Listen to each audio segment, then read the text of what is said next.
Всем привет, ребят! Сегодня у нас 6 апреля, завтра Благовещение. Если Москва там в снегу, то мы обошлись пока так, без особых снегопадов. Но снег шел ночью, он немного прикрыл землю, но вот к 3 часам он уже весь растаял.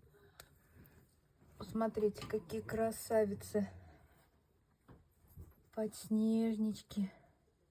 Белые под снегом, синенькие подснежки, гортензия, лук там у нас в клумбах из шин, хризантема. Вот такие синюшки.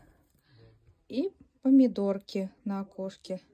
Так что пока снега нет, буду вам рассказывать. Если завалит, сниму ролик, как завалило нас снегом в городе Тула. Целую!